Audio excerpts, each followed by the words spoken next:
Hello dear friends, welcome है आप सभी का तनु क्लासेस आर्ट को में। तो आज के इस क्लास में हम लोग कवर करने वाले हैं समिष्टि अर्थशास्त्र का चैप्टर फर्स्ट, जिसका नाम है परिचय। इसी का आज हम लोग सब्जेक्टिव क्वेश्चन कवर करेंगे। दोनों प्रकार के सब्जेक्टिव क्वेश्चन है, शॉर्ट एंड लॉन्ग, यानी लघु और दीर्घ। इससे पहले हम लोगों ने इस चैप्टर का थ्योरी एक्सप्लेनेशन कंप्लीट रूप से पढ़ा है।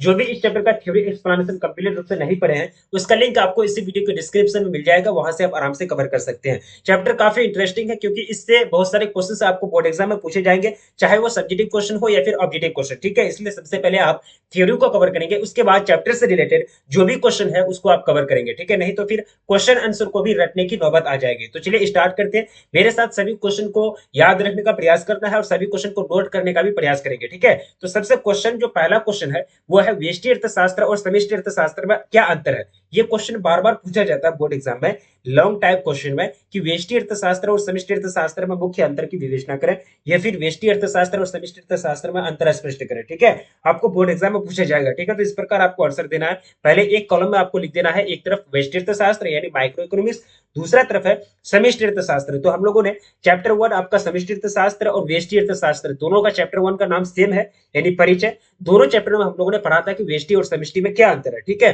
तो व्यष्टि में पहला अंतर हम लोग ये लिखेंगे कि व्यष्टि अर्थशास्त्र में व्यक्तिगत इकाई यानी व्यक्तिगत आर्थिक इकाइयों का अध्ययन किया जाता है, जबकि समष्टि अर्थशास्त्र में सामूहिक आर्थिक इकाइयों का अध्ययन किया जाता है। बिल्कुल सही बात है। दूसरा पॉइंट हम ये लिख सकते हैं कि व्यष्टि अर्थशास्त्र का विश्लेषण अपेक्षाकृत आसान होता है तथा इसमें बाकी क्षेत्र को सामान्य मान लिया जाता है। ठीक है, ये आप दूसरा पॉइंट लिखेंगे।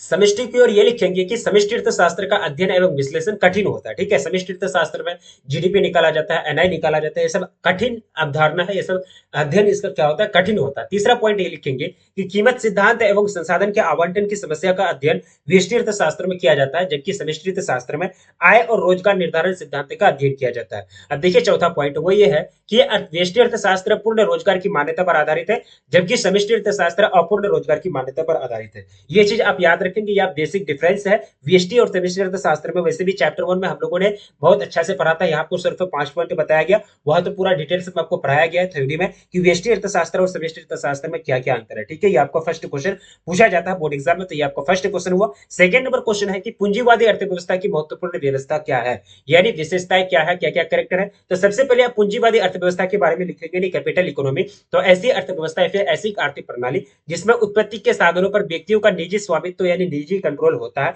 उसी को क्या बोलेंगे, पूंजीवादी अर्थव्यवस्था बोलेंगे। ठीक है, तो आर्थिक क्रियाओं का जो संचालन होता है इसमें निजी हित के लिए होता है, अपना लाभ के लिए, अपना प्रॉपर्टी के लिए, अपना प्रॉपर्टी को बढ़ाने के लिए, अपना लाभ के लिए, अपना उद्देश्य को पूरा करने के लिए इसमें जो भी आर्थिक एक्टिविटी होती है, इकोनॉमिक एक्टिविटी, वो सारे चीज किए जाते हैं पूंजीवादी अर्थव्यवस्था में। जैसे कि अमेरिका पूंजीवादी अर्थव्यवस्था को फॉलो करती है। अब देखिए इसका क्या है, विशेषता आपको लिखने के लिए कह रहा। ठीक है, पूंजीवादी अर्थव्यवस्था क्या है, इसकी विशेषता को लिखें। ठीक है, तो पहला विशेषता यह होगा कि उत्पादन के साधनों पर निजी स्वामित्व होता है। बिल्कुल सही बात है, प्राइवेटाइजेशन को बढ़ावा दिया जाता है।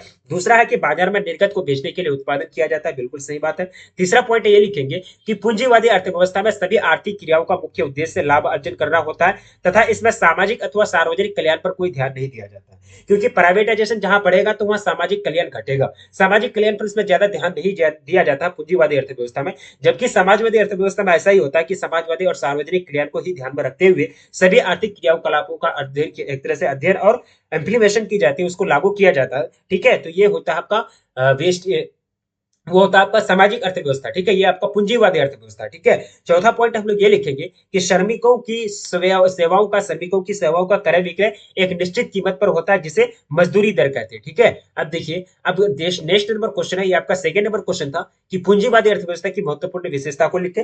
तो पूंजीवादी अर्थव्यवस्था के बारे में लिखे, उसके बाद विशेषता को हम लोग लिख दिए। अब देखिए तीसरा पॉइंट है कि समष्टि अर्थशास्त्र की दृष्टि से अर्थव्यवस्था के 4 प्रमुख क्षेत्र का वर्णन करें। समष्टि अर्थशास्त्र की दृष्टि से अर्थव्यवस्था के 4 प्रमुख क्षेत्र जो है उसका आपको वर्णन करने के लिए कह रहा है। तो चलिए लिखते हैं। तो समष्टि अर्थशास्त्र की दृष्टि से अर्थव्यवस्था के 4 प्रमुख क्षेत्र निम्नलिखित है।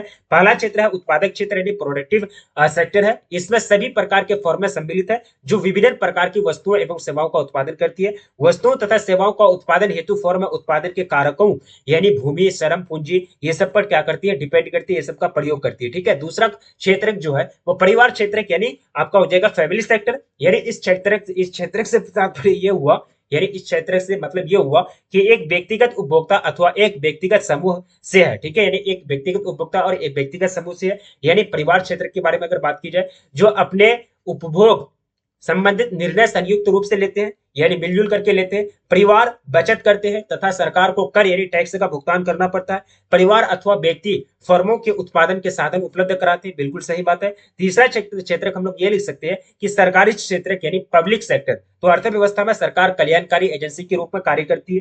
सरकार अर्थव्यवस्था में कर व्यवस्था यानी टैक्स जो रिजिम है इसको बनाए रखती है, बिल्कुल अगर कानून नहीं होगा तो कोई टैक्स नहीं देंगे, ठीक है। न्याय और कानून व्यवस्था को बनाए रखती है, अर्थव्यवस्था में सुरक्षा तथा अन्य सार्वजनिक कल्याण संबंधी सेवाएं सरकार संपन्न कराती है। ऑप्शन एक तरह से आपको तीसरा पॉइंट ये हो जाएगा, ठीक है। चौथा जो क्षेत्र है वो बाह्य क्षेत्र, जिसको विदेशी क्षेत्र बोलते हैं, एक्सटर्नल सेक्टर बोलते हैं। तो इस क्षेत्र का कार्य संसार के विभिन्न देशों से व्यापार करना होता है, जैसे कि आयात निर्यात हो गया, ये सब क्या है, इस आयात निर्यात अगर जुड़ जाएगा तो वो बाह्य क्षेत्र कहलाएगा, विदेशी क्षेत्र कहलाएगा। तथा विभिन्न देशों के बीच पूंजी का प्रवाह करना होता है, ठीक है। अर्थात बाह्य क्षेत्र देश की अर्थव्यवस्था को वैश्विक अर्थव्यवस्था से जोड़ने का कार्य करती है, ठीक है। तो ये आपका चार क्षेत्र है, उत्पादक क्षेत्र, परिवार क्षेत्र और सरकारी क्षेत्र और बाह्य क्षेत्र या फिर विदेशी क्षेत्र, ठीक है, जो समष्टि अर्थशास्त्र की दृष्टि से अर्थव्यवस्था के चार प्रमुख क्षेत्र है। तो ये चीज आपको भूलना नहीं है क्योंकि पूछा जा सकता है, बोर्ड एग्जाम में पूछा जाता है, ठीक है। अब देखिए नेक्स्ट क्वेश्चन आपके स्क्रीन पर है कि 1929 की महामंदी का वर्णन करें। 1929 में जो महामंदी है इसका वर्णन करने के लिए कह रहा है।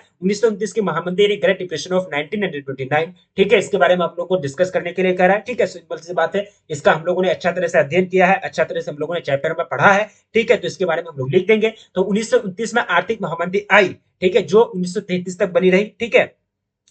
इस महामंदी ने विश्व के विकसित देशों की अर्थव्यवस्था को चूर चूर कर दिया, बिल्कुल एकदम मतलब पूरा एकदम ढांचा को बर्बाद कर दिया, पूरा ढांचा एकदम ध्वस्त हो गया। इस महामंदी में उत्पादन करने वाले उत्पादक थे, ठीक है, लेकिन उत्पाद को खरीदने वाले उपभोक्ता नहीं थे, ठीक है। यानी फॉर्मर थे, कंपनी थे उत्पादन करने वाले वस्तु के, लेकिन कस्टमर नहीं थे खरीदने वाले, ठीक है। 1929 से 1933 की अवधि में यूएसए तथा यूरोपीय देशों के कुल उत्पादन तथा रोजगार के स्तरों में भारी गिरावट आई, ठीक है। यह आपका महामंदी महामंदी इसलिए आई थी 1929 में क्योंकि सेकंड वर्ल्ड वार खत्म हो चुका था 1919 से 1945 तक, 1940 से 45 तक चला था, जो सॉरी वर्ल्ड वार जो 1929 में जो आई 1914 से 18 तक जो चला था वो वर्ल्ड वार खत्म हो चुका था, जिसके कारण क्या हो गई, महामंदी आ गई। जब वर्ल्ड वार चलती है तो वर्ल्ड वार में ज्यादा वस्तु का खपत होता है, ज्यादा वस्तु का डिमांड होता है, ठीक है। देखिए 1929 के महामंदी का प्रभाव क्या हुआ, इसके प्रभाव को हम लोग लिखेंगे, ठीक है। पहला जो प्रभाव है, कई कारखाने बंद हो गए तथा श्रमिकों का रोजगार खत्म हो गया। 1929 से 1933 की अवधि में बेरोजगारी की दर 3 से बढ़कर 25% तक हो गई, ठीक है। 1929 से 33 के बीच यूएसए में समग्र निर्गत में 33% की गिरावट आई। इन्हीं इन्हीं परिस्थितियों में जेएम किन्स यानी जॉन मेनार्ड किन्स की प्रसिद्ध पुस्तक the general theory of employment interest and money, रोजगार ब्याज और मुद्रा के सामान्य सिद्धांत का प्रकाशन 1936 में हुआ, ठीक है, तथा समष्टि अर्थशास्त्र जैसे विषय का उद्भव हुआ, ठीक है। यानी 1929 के बाद ही समष्टि अर्थशास्त्र जो विषय है आपका, ये जो अभी आप पढ़ रहे हैं, तो जॉन मेनार्ड किन्स ने इसका उद्भव कैसे किया था, 1936 में अपनी पुस्तक लिखकर the general theory of employment interest and money को लिख करके उन्होंने इस विषय का उद्भव किया, ठीक है। अब देखिए 1929 के महामंदी का प्रभाव आप लोगों ने पढ़ लिया। अब देखिए 5वां नंबर क्वेश्चन है कि समष्टि अर्थशास्त्र की सीमाओं का उल्लेख करें, ठीक है। क्या क्या समष्टि अर्थशास्त्र की सीमा है उसको आपको उल्लेख करने के लिए करा, ठीक है। सबसे पहला सीमा है फॉल्स जनरलाइजेशन यानी गलत सामान्यकरण। तो समग्र अध्ययन का मुख्य दोष यह है कि जो तथ्य तथा निष्कर्ष व्यक्ति विशेष तथा छोटी इकाइयों से प्राप्त होती है वे संपूर्ण अर्थव्यवस्था पर सही ढंग से लागू नहीं होता है, ठीक है।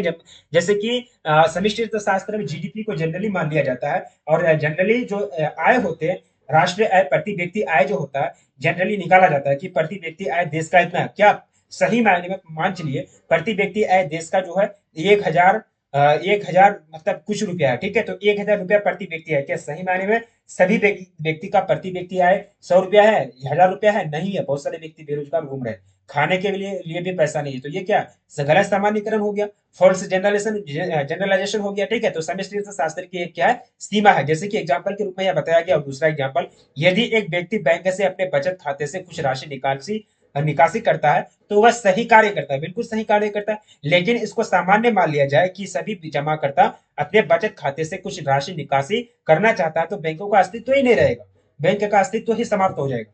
क्या सभी जो जमा करता है सभी अपना राशि को निकालना चाहते हैं, या फिर सभी अगर राशि को निकालेंगे, सभी अपना बैंक से पैसा निकाल लेंगे तो बैंक का अस्तित्व रहेगा? नहीं रहेगा, ठीक है। अब चलिए दूसरा पॉइंट है कि विभिन्नता यानी डायवर्सिटीज। तो कोई आर्थिक प्रवृत्ति समग्र अर्थव्यवस्था पर एक जैसा प्रभाव नहीं डालती है जैसे कीमत वृद्धि से समाज के सभी वर्गों को पर अलग अलग प्रभाव पड़ता है। ठीक है, तीसरा पॉइंट आप ये लिखेंगे कि समग्र को मापने में कठिनाइयां यानी difficulties in measuring the aggregates. ठीक है, समग्र के घटक विभिन्न विशेषताओं वाले होते हैं जिस कारण उसको मापने में कठिनाई आती है। जैसे कि 4 कलम तथा 6 कलम का योगफल जो होता है सार्थक समग्र है, बिल्कुल सही बात है, परंतु 4 कलम और 6 कॉपी का अगर योगफल निकालेंगे तो यह निरर्थक समग्र होगा।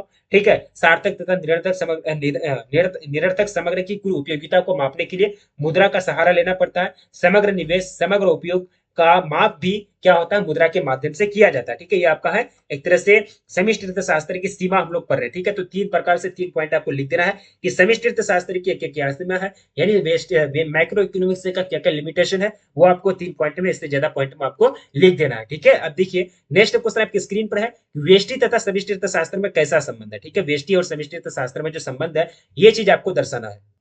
तो इसमें क्या रिलेशन है, इस चीज को हम लोगों को दर्शाना है। ठीक है, तो अर्थशास्त्र का जो उद्देश्य होता है लोगों को अधिक कल्याण प्रदान करना होता है, यानी लोगों का भौतिक कल्याण ज्यादा से ज्यादा हो, ये चीज अर्थशास्त्र का उद्देश्य होता है। ठीक है, इस उद्देश्य की प्राप्ति व्यष्टि अर्थशास्त्र और समष्टि अर्थशास्त्र दोनों मिलकर करते हैं।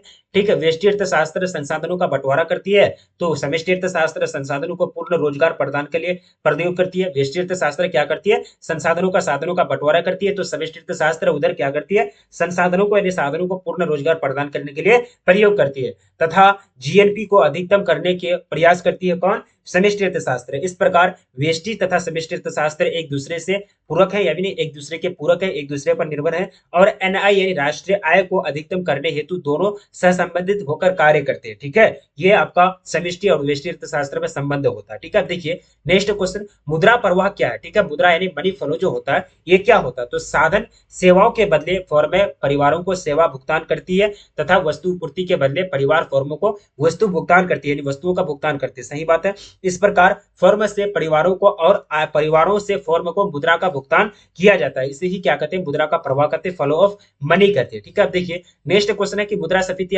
क्या समझते हैं। ठीक है, यानी इन्फ्लेशन से आप क्या समझते हैं, तो मुद्रास्फीति या महंगाई किसी अर्थव्यवस्था में समय के साथ विभिन्न वस्तुओं एवं सेवाओं की कीमतों में होने वाले एक सामान्य बढ़ोतरी को कहते हैं। ठीक है, महंगाई महंगाई बढ़ेगी तो मतलब समझ जाइए कि मुद्रा का वहां जो रेट है, जो वैल्यू है वो घट रहा है। ठीक है, जब सामान्य मूल्य बढ़ती है तब मुद्रा की हर इकाई की क्रय शक्ति घटने लगती है, परचेसिंग पावर घटने लगती है। अर्थशास्त्री मानते हैं कि आवश्यकता से अधिक मुद्रा छापने से मुद्रास्फीति उत्पन्न होती है। मुद्रास्फीति से विपरीत अपस्फीति होता है। ठीक है, इसमें समय के साथ साथ वस्तु और सेवाओं की कीमतें गिरने लगती है। उस स्थिति में क्या होता है कि मुद्रा का जो वैल्यू है, परचेसिंग पावर बढ़ने लगता है। अब देखिए 9th नंबर क्वेश्चन है कि अर्थशास्त्र के विषय क्षेत्र को कितने भागों में बांटा गया, 2 भागों में बांटा गया आपका व्यष्टि और समष्टि अर्थशास्त्र में, यानी अर्थशास्त्र के विषय क्षेत्र को 2 भागों में बांटा गया है, समष्टि अर्थशास्त्र और व्यष्टि अर्थशास्त्र। ठीक है, अब देखिए लास्ट क्वेश्चन है कि अर्थशास्त्र की अर्थव्यवस्था की समग्रता का अध्ययन किसमें किया जाता है, तो अर्थव्यवस्था की समग्रता का अध्ययन समष्टि अर्थशास्त्र में किया जाता है। ये आपका समष्टि अर्थशास्त्र है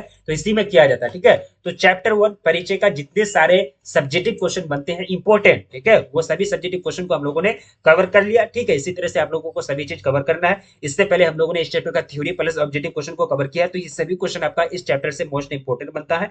और यहाँ से अगर सब्जेक्टिव क्वेश्चन आएगा इस चैप्टर से, अगर हाथ जाएगा एग्जामिनर का, यानी क्वेश्चन जो सिलेक्ट करते हैं एग्जाम के, तो उसका अगर हाथ जाएगा तो ये सब क्वेश्चन आपको चूज करके देगा बोर्ड एग्जाम में। ये सब क्वेश्चन को याद रखने का प्रयास करेंगे और सारा चीज को नोटिफिकेशन जो आती है चैनल पर उसको कवर करने का प्रयास करेंगे। एप्लीकेशन को डाउनलोड कर लेंगे, ऐप को डाउनलोड कर लेंगे, क्योंकि ऐप में सारा चीज अपलोड हो गया है, कुछ ही दिन के बाद आपके पास नोटिफिकेशन पहुंचेगा।